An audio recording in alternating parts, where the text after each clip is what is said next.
Pertama-tama mengalirkan gas LPG ke dalam reaktor. Setelah itu bahan baku ditimbang. Setelah itu bahan baku dimasukkan ke dalam reaktor. Lalu mengatur suhu thermocouple rider 350 derajat Celcius. Setelah itu nyalakan kompor gas yang terhubung dengan thermocouple rider dengan melakukan pirolisis selama 2 jam. Setelah temperatur target tercapai, kemudian menunggu proses pendinginan beberapa jam. Setelah itu pisahkan produk asap cair hasil pirolisis. Setelah perlakuan preparasi, selanjutnya arang dari hasil karbonisasi pada proses pirolisis diayak untuk mendapatkan variasi ukuran 200 mesh. Selanjutnya dilakukan proses aktivasi secara kimia menggunakan larutan HCl. Arang tendon kosong dan cangkang kelapa sawit yang telah diayak ditambahkan aquades dan larutan HCl pekat. Kemudian didiamkan selama 18 jam agar didapatkan hasil yang maksimal. Kemudian saring dan cuci dengan aquades sampai pH netral 7. Keringkan tendon kosong dan cangkang kelapa sawit dalam oven pada suhu 105 derajat Celcius selama 2 jam.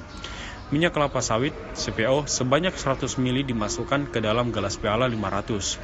Kemudian dikontankan dengan diadsorben dengan rasio kontak waktu 100 menit, 120 menit, dan 140 menit.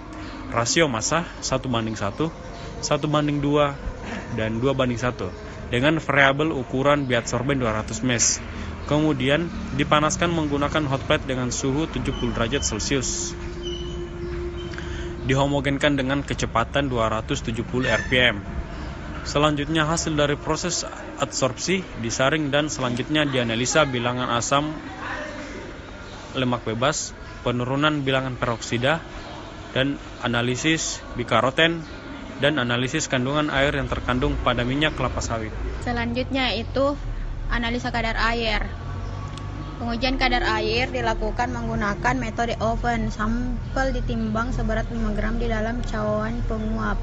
Lalu dimasukkan ke dalam oven dan dikeringkan pada suhu 105 derajat Celcius selama 30 menit. Selanjutnya sampel dikeluarkan dari oven kemudian dimasukkan dalam desikator pada suhu kamar.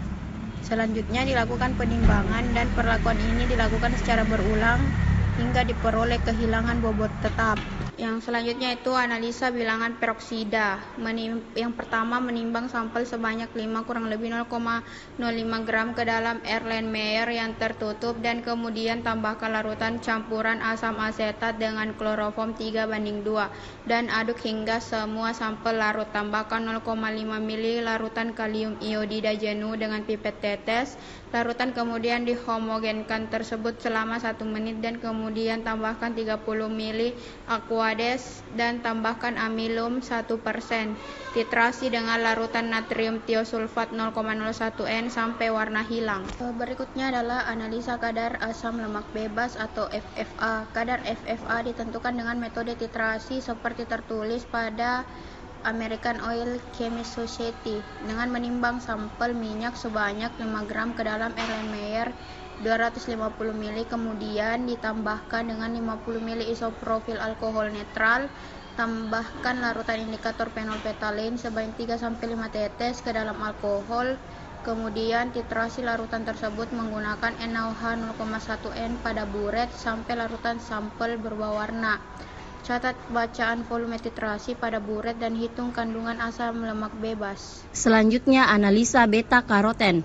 Panaskan sampel minyak hasil ekstraksi buah kelapa sawit pada suhu 60-70 derajat Celcius sampai terlihat encer dan homogen. Kemudian timbang sampel minyak sebanyak 0,2 gram ke dalam volumetric flag 50 ml, lalu tambahkan N-heksan sampai batas volumetric flag dan kocok larutan untuk menyatukan minyak dan N-heksan. Ukur absorbansi sampel dan Q-food error menggunakan spektrofotometer pada panjang gelombang 446 nanometer. Setelah didapatkan data absorbansi dan Q-food error, hitung kadar kandungan karoten pada minyak.